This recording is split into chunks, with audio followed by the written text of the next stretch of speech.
Ladies and gentlemen, I shall perform for you.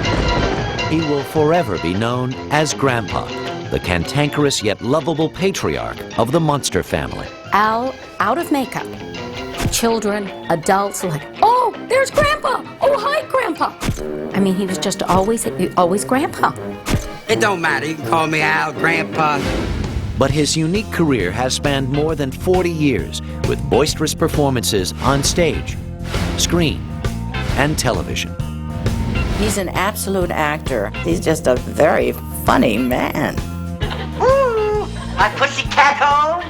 For Al Lewis, the journey from the tough streets of Brooklyn to the bright lights of Hollywood to the campaign trail for political office has been one of moxie and mystery.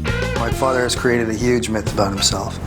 My father is, in very many ways, a very large enigma. I know, you're skeptical. He truly is a master raconteur. He can talk to you, and you will bend over to make sure you catch every word. Forget it, Herman. They're not listening. Let's go! He is a whirlwind. He's a carnival. He's a mean streak. He's a typhoon. This guy is just so real, he's unreal.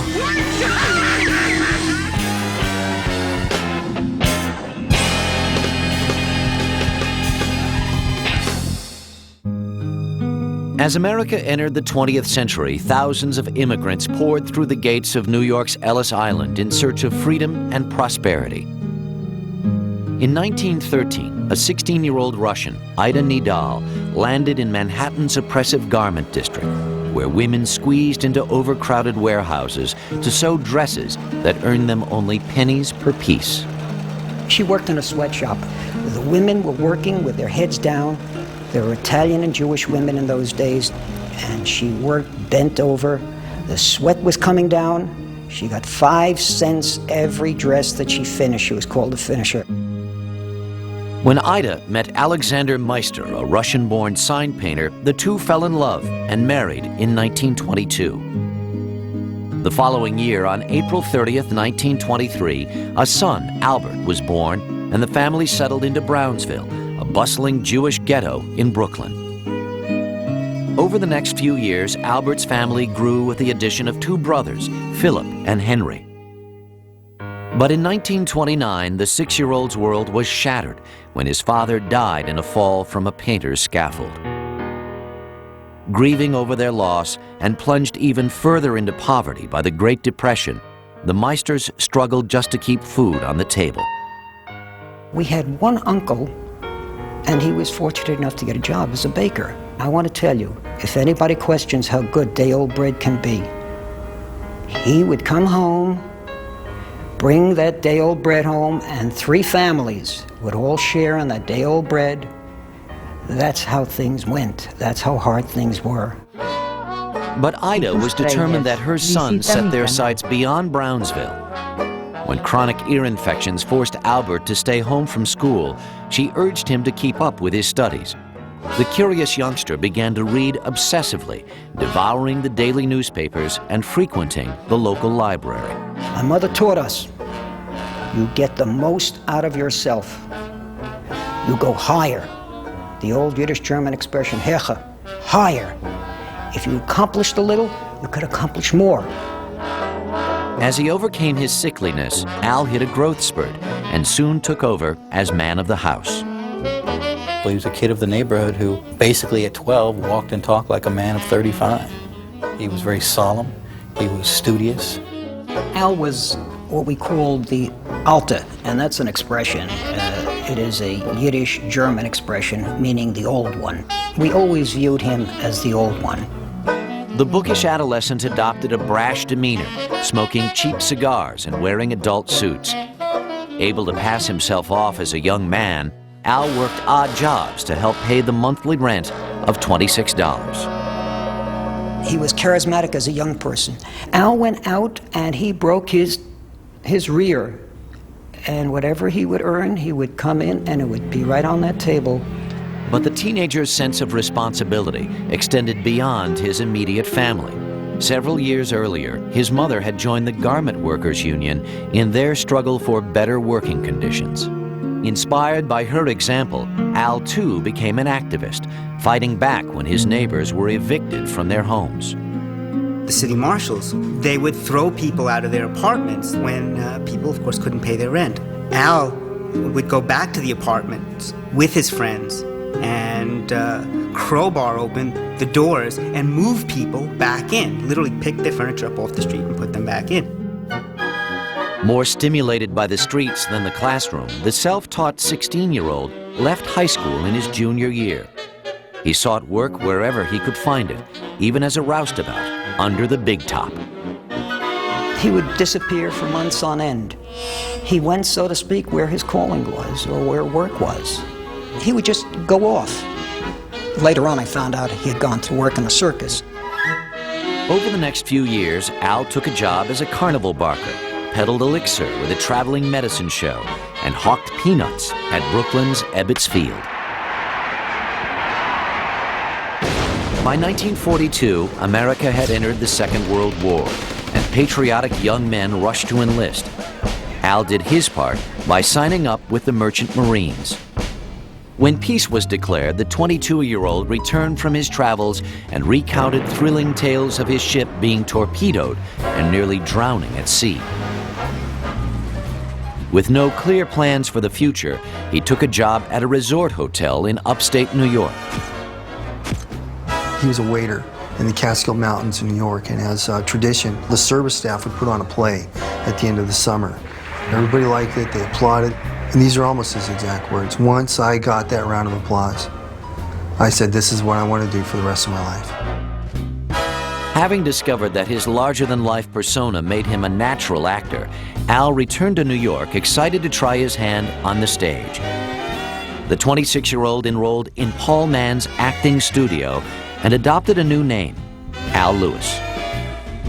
He took the name Lewis from a Broadway actor. At that time, everyone was trying to hide from their ethnicity. Meister was a little too ethnic. To pay for the classes he shared with up-and-coming stars like Vic Morrow and Sidney Poitier, the young man took on a variety of jobs, from store detective to plumber's assistant to working with disabled children.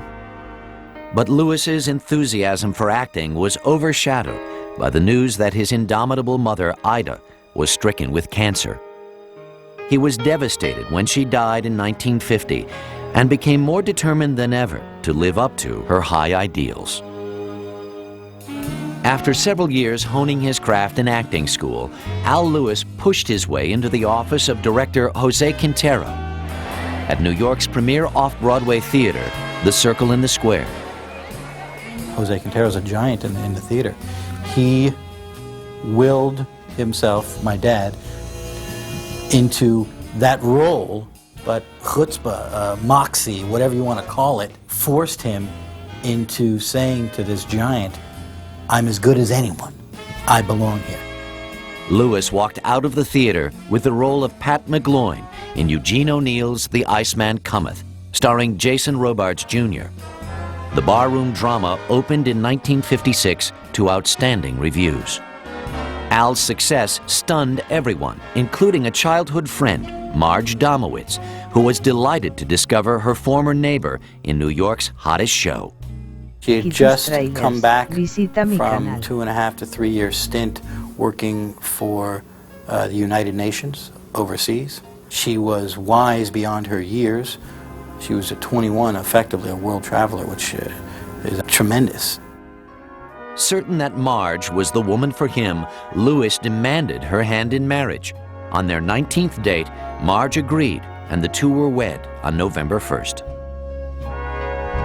When their son David was born 2 years later, the family settled into an apartment filled with books and literally crawling with pet reptiles, Al's latest hobby. And as his family grew, so did his career. The actor began landing guest spots on such television programs as The United States Steel Hour, The Phil Silvers Show, and Route 66. I don't care what you say. That kid ain't no psycho. He had more brains, more chutzpah, more moxie than any guy who ever bellied up to this plank. And that's saying something, mister. Now look, it's past closing Now time. try to get this through that thick skull of yours, will you? He's in danger. And you're a cop. All right, let's try it again. Where is he? I told you, he took off. Where? I told you, with Red. And you don't know where she lives? That's what I said. You're a liar. And you're a cop. Al's success in television, however, didn't stand in the way of his stage career. After appearing in several short-run Broadway productions, Lewis hit pay dirt in 1961 with the smash musical Do, Re, Mi, in which he played a gangster opposite Phil Silvers and Nancy Walker. By now, the bold kid from Brownsville had carved a niche for himself as a sought-after character actor. But it would take two unlikely roles on the small screen to make Al Lewis a household name. In 1961, while Al Lewis was appearing in Do, Re, Mi on Broadway, the theater-trained tough guy made a guest appearance on the hit series Car 54, Where Are You? The comedy, conceived by producer Nat Hiken, starred Fred Gwynne and Joey Ross as a pair of bumbling Bronx police officers. Al's small role as a construction foreman garnered attention from critics and viewers alike. I mean, the people wrote thousands of letters. They loved him. And next thing I know, I mean, he was so popular that he became a regular on the show. Recognizing his previously untapped flair for comedy, the producer created the character of Officer Leo Schnauzer, especially for Lewis. Hey, Nichols. What? What are you, a wise guy or something? You know what I mean. You put me on pretty good, huh? What are you talking about? You know what I'm talking about. Today is Thursday, huh? Today is Thursday. Today is Friday. But I tell you, it's Thursday. Why don't you look at a calendar once in a while? I did. That's why I know it's Why don't you learn how to Thursday. read the I calendar? know it's Thursday. A wise guy, huh? I'm the wise guy. It's Thursday. Hey, what's going on around here? Schnauzer was so popular that before long, Hiken beefed up the role and gave the boisterous cop an equally rambunctious wife, played by Charlotte Ray. The character that Al Lewis played as Leo Schnauzer, he was very broad strokes. He was almost bigger than life, but yet real. He was a little wild, which made it wonderful. Are you happy? Are you happy? You disgraced us again in front of all the neighbors. I disgraced. If you hadn't started with that big mouth of yours. Leo. Look what I'm calling a mouth. That's a burglar alarm with teeth. You see, with his yelling and his screaming, and all I've been trying to do is say 2 words to him all night. Drop dead! Show me how, please. Quiet, the both of you. We had to be the battling Schnauzers. You know, really rough stuff. We had become very intimately hostile, but not in real life. Off-screen, the streetwise Brooklyn-born actor bonded with his tall, Harvard-trained co-star, Fred Gwynne. Though they came from wildly different backgrounds, the two soon became fast friends. When in 1963, NBC abruptly canceled Car 54, Lewis found himself looking for a job. Al quickly landed a small part in his first motion picture, George Roy Hill's The World of Henry Orient, starring Peter Sellers. But one role wasn't enough to pay the bills, especially since his family had grown to include a second son, Ted, born in 1964. When an offer came to star in a TV comedy called The Munsters, the actor quickly flew to Hollywood and appeared in this rarely seen test. In it, Lewis played Grandpa, the vampire patriarch of a ghoulish household, opposite Car 54 co-star Fred Gwynne as his son-in-law, Herman Munster, Joan Marshall as Herman's vampire wife, Happy Dermott as the wolf boy Eddie, and Beverly Owen as the family's all-American cousin.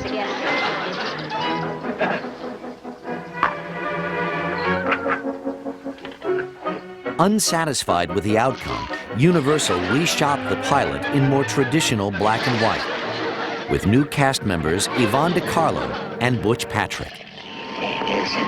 Ants, baldness, communists, crabgrass. Crabgrass potion.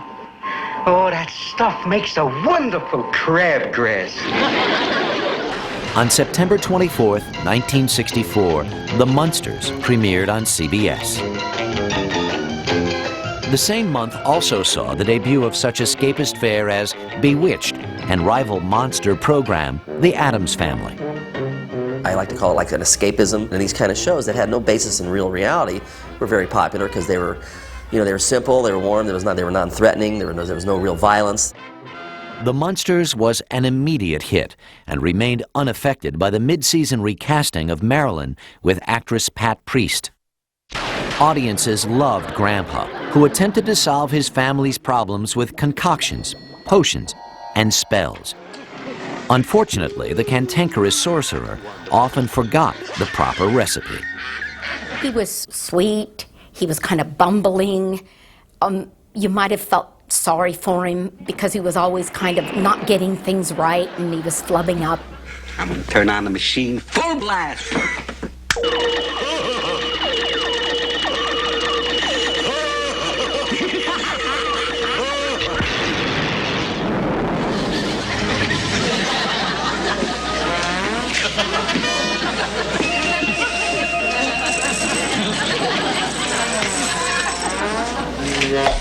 But it was Al's acerbic Brooklyn edge that gave the 378-year-old vampire his bite.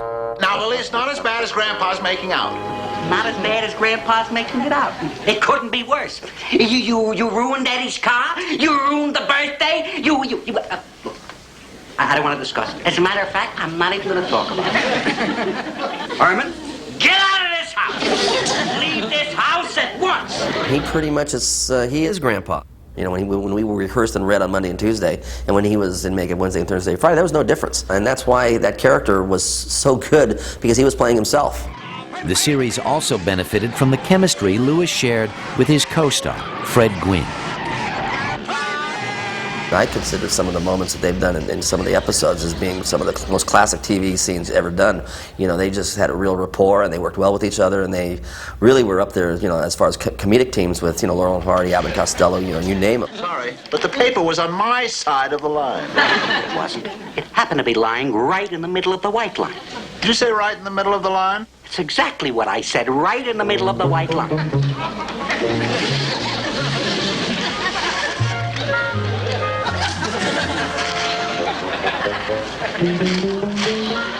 The two spent hours together, developing sketches and suggesting creative ideas to the producers, like adding a family pet, a dragon named Spot. Oh, hi, Spot. Well done, please. Both Fred and Al had a tremendous input. They would add lines, they would, between the two of them, would work up, you know, a way to do something, or why don't we try this? When they were showing me around Universal in their costume, I could see that they were deeply loyal, really genuine buddies. It was a lovely thing to see. Fred became one of his closest, dearest lifelong friends. The families were close. It was early enough in their careers that I don't think any egos were involved, and they learned with each other. By the age of 42, the actor had succeeded beyond his wildest dreams. In Grandpa Munster, he had found a role perfectly suited to his larger-than-life personality. But how long would audiences remain under the spell of TV's mischievous mad scientist? Al Lewis was about to find out. By the fall of 1965, Al Lewis's face was one of the most recognizable in America. Grandpa Munster was plastered on hundreds of items, ranging from paint sets to lunch boxes to hand puppets. How popular was the Munsters? Munster cars, Munster coaches, models. Somebody even tried to come up with a Munster coach-style bicycle.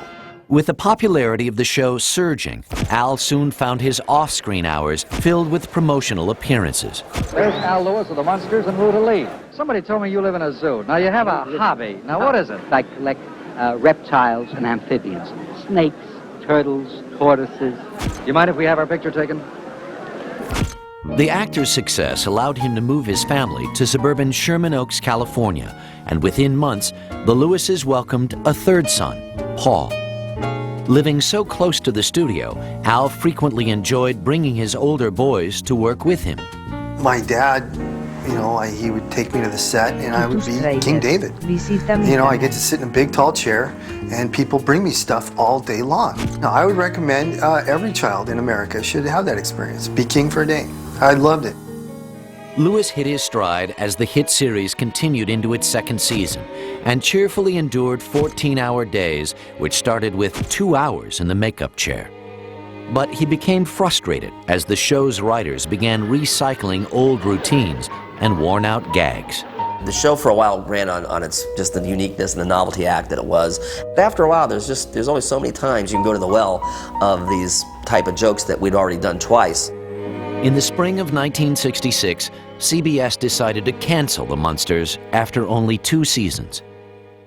But before Al was able to hang up his cape, Grandpa was called upon for one more performance. Universal decided to put the creepy family on the big screen in a Technicolor motion picture entitled Munster Go Home. Herman Munster inherits a fortune and a castle full of homicidal relatives. This is the secret of Munster Hall. Call the police. Right. Get the FBI. Will do. Call Scotland Yard. Right now.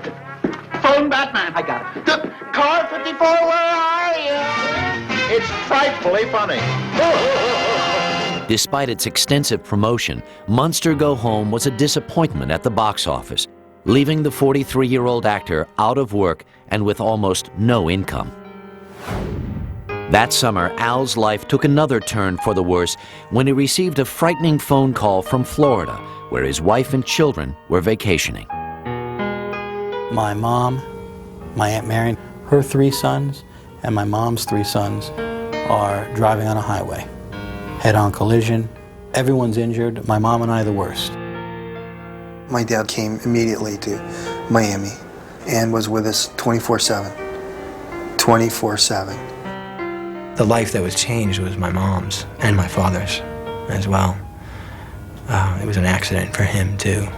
You know, my mom was this stunning kind of picture book, beautiful, deep, kind of beauty, and then is involved in this really horrendous, disfiguring car accident.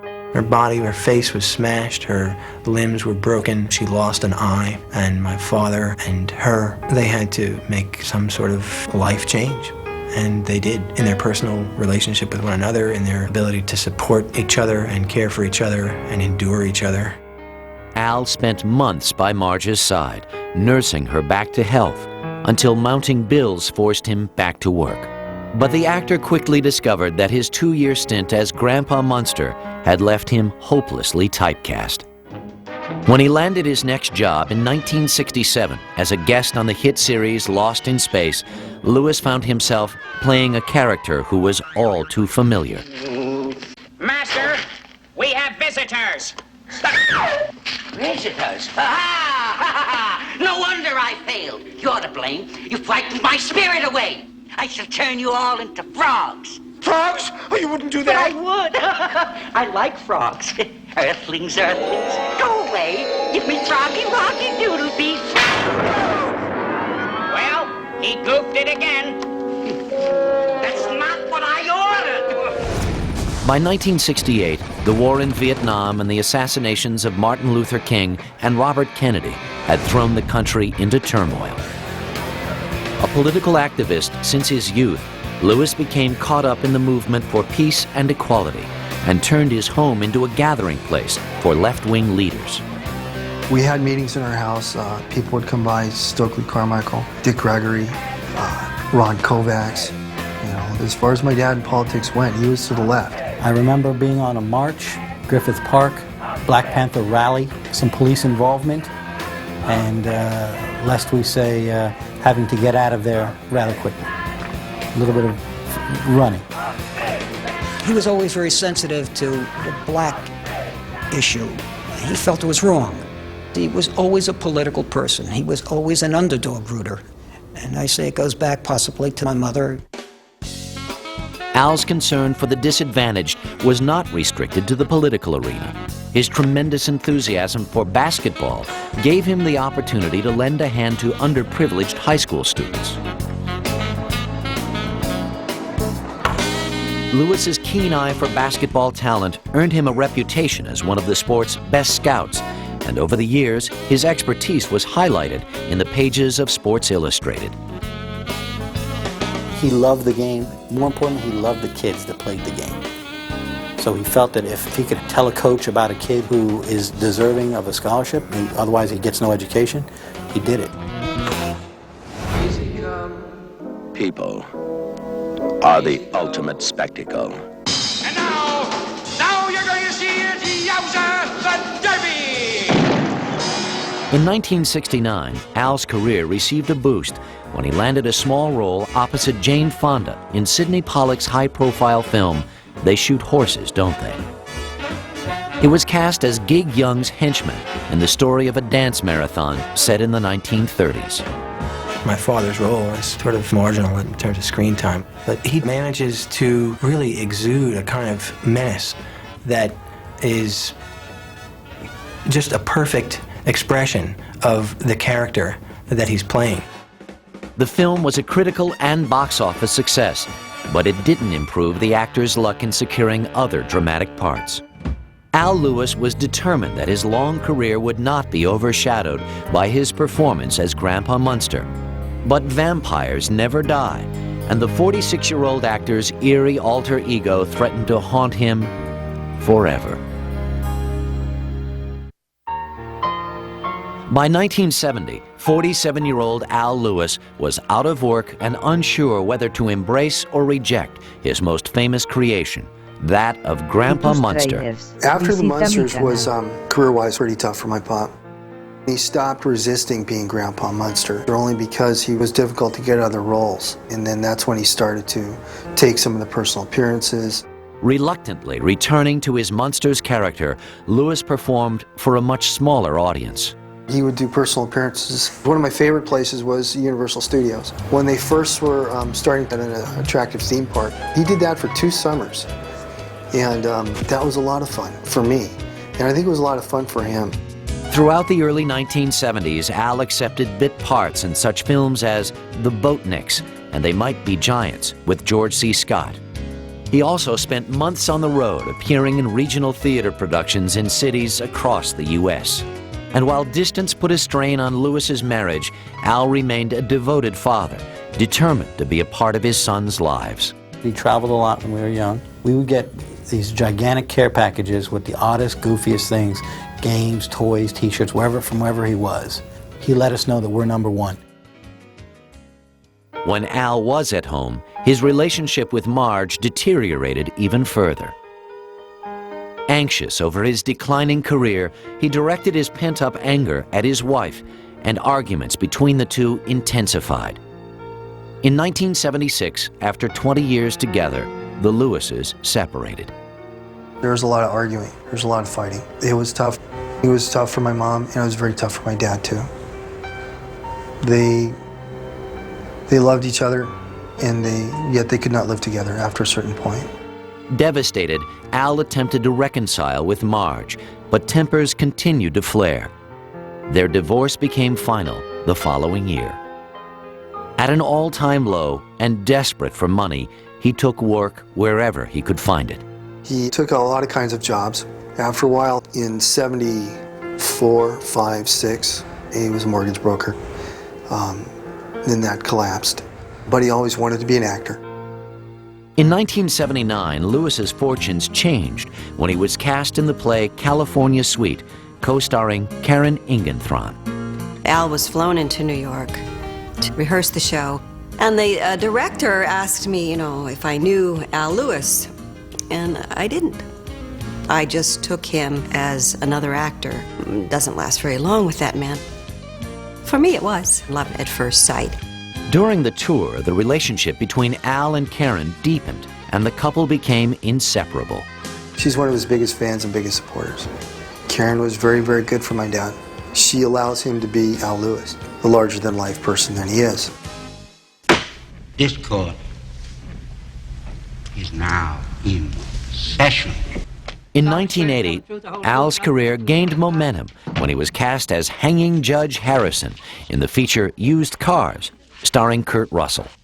Your Honor, if it please the court, I can produce a number of witnesses who will testify to the fact that she is lying. that she has, in fact, only 25 cars on her lot at this time. Why don't you see for yourself, Judge? Order! Order! Miss Fuchs, I'm going to release you on your own recognizance. Court will reconvene at 2:45 p.m. at the New Deal used car lot, where I am going to settle this matter once and for all. But Lewis was unable to escape the ghosts of his past.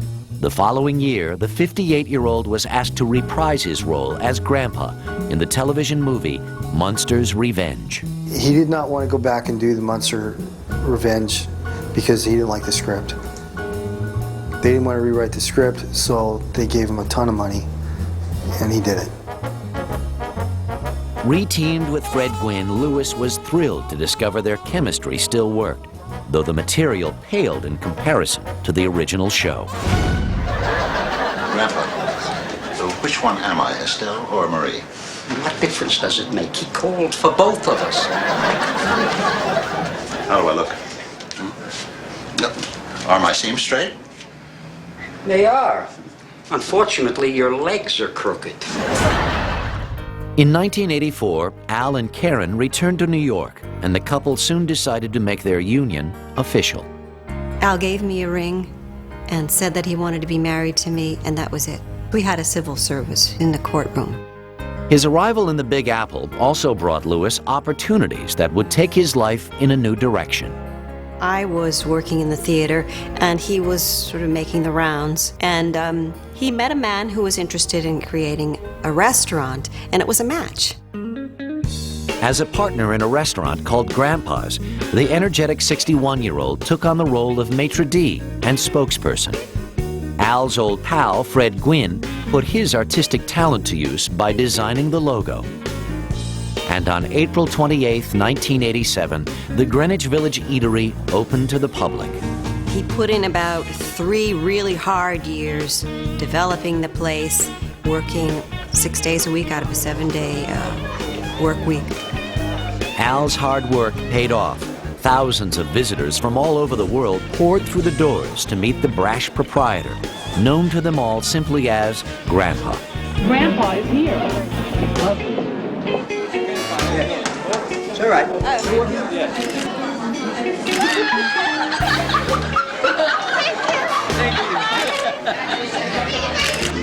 How are you?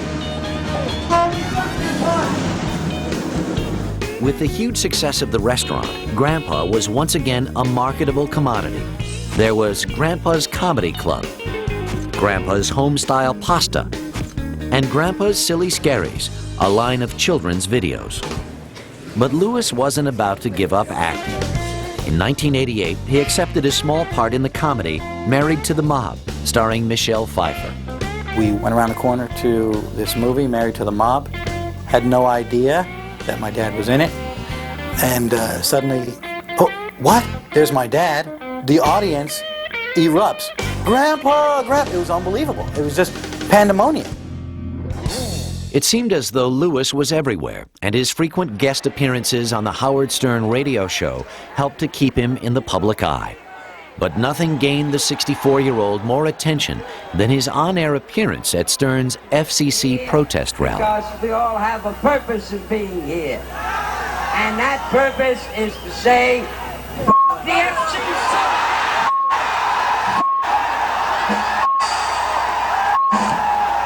All right, Grandpa, get out of here.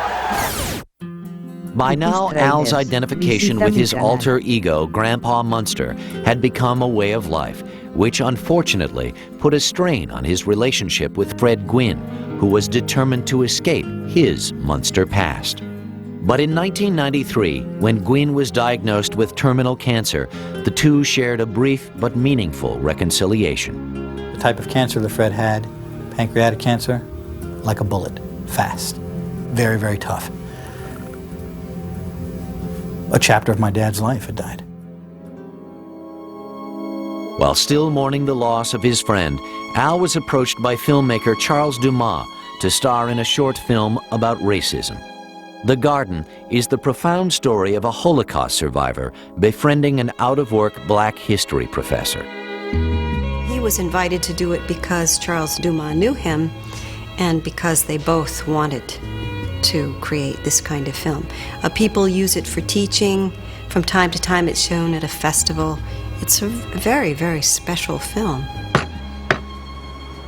I told you, Abel, this is all your fault. My fault. My fault.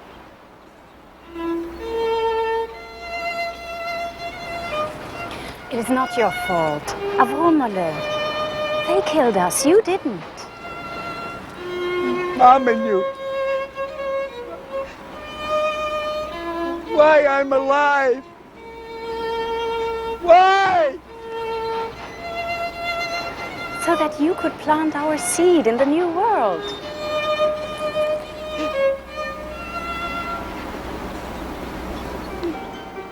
Soon after completing The Garden, the 70-year-old grew tired of the nightly grind at Grandpa's and decided to quit.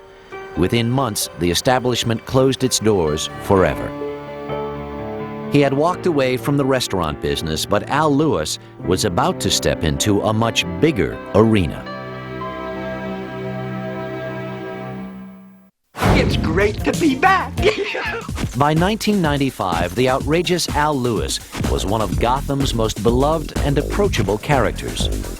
Well, to New York, where he lives, he's a very large personality. He knows everybody. Everybody knows him. Cops, store clerks, and people enjoy him. They like to talk to him. But Lewis's popularity reached far beyond his homeland.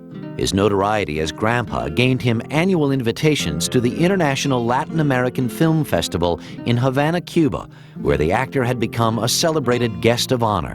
He goes because he likes to go and he likes the people. But it's also in part because of his interest in these issues of justice and struggle. And so he brings some medical equipment, packs up suitcases of things that they need because they're in hard times. The busy septuagenarian continued to seek out new challenges. After accepting a cameo spot as his old character, Leo Schnauzer, in the feature-length remake of Car 54, Where Are You?, Al found another outlet for his creative energies. By the late 1990s, Al's passion for politics inspired him to host his own radio show on the New York listener-supported station WBAI. I'm not a politician, I'm a performer. But I know the politics better than they do. Well, I and a bunch of my friends were listening to his radio show on WBAI. At the time, I had no idea that Al was a lifelong political activist. Looking for a gubernatorial candidate who could earn enough votes to put them on the ballot permanently, the Green Party was drawn to the charismatic former vampire. The Green Party approached him and asked him if he would run for governor. I don't think you could have seen two more stunned people than Al and myself when we played our answering machine 2 or 3 times to see if we were hearing right. On August 18, 1998, Al Lewis announced his candidacy for the governor's seat. Without a campaign fund, he canvassed the state, visiting cities small and large. Before us, everybody here, I don't care what you think of him, owes it to Malcolm X. He would go take trains, buses, to Rome, New York, Syracuse, little bars, meet with 15 people, hear what they had to say. It was unbelievable. I mean, the guy's energy level was shot up 1,000%. Now more in the public eye than ever, Lewis gave interview after interview. But when reporters dug into the actor's past, they were unable to verify many of Al's assertions. Born April 30th, 1910.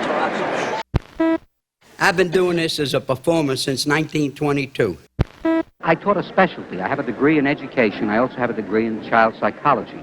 Dad has a habit, he's made a lifelong habit of telling too many stories that probably couldn't all be true at the same time. He has this kind of, creative habit of mythologizing certain aspects of his life, and he blows certain events up out of proportion. At a time when many politicians found themselves on the defensive, the 75-year-old candidate was undaunted by the scrutiny. Although he lost the governorship to George Pataki, Lewis had put the Green Party permanently on the ballot. He did the impossible. On virtually no money, He went up and down the state doing interview after interview, and he got 52,000 votes. In the fall of 1999, the aspiring politician once again astonished his public when he announced that he would run for U.S. Senate against Hillary Clinton and Rudolph Giuliani. I heard on the news something about that he was going to run opposite Hillary Rodham Clinton for senator. I don't know what this is all about. Is this madness or is it for real? What's going on around here? Throwing his hat into the political ring wasn't difficult for a man who had worn many during his long and varied career. Grandpa Munster had made the boy from Brooklyn a cult celebrity and gave him recognition with baby boomers that few politicians ever achieve. By the year 2000, the Munsters had been on the air continuously since its debut, and a host of merchandise still flooded the markets. He's so well known. Al's Broadway shows. And that doesn't matter. It's how many millions of people he reached doing Grandpa. Well, that's as much as I can do.